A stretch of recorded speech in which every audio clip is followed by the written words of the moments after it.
Kia ora koutou. So first video up, I wanted to go over this material. This material is called MDF. MDF. Now MDF stands for medium density fiberboard. So to call this wood would be incorrect. Okay, so this is not like a piece of wood that has come straight off a tree.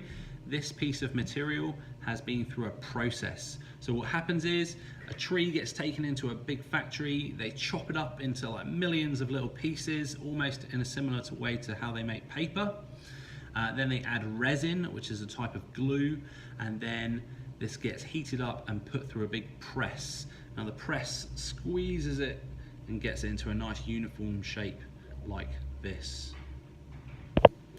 So this material is fantastic because it does not have any knots or splinters. It is consistent all the way through. So it would be exactly the same here as it would be here.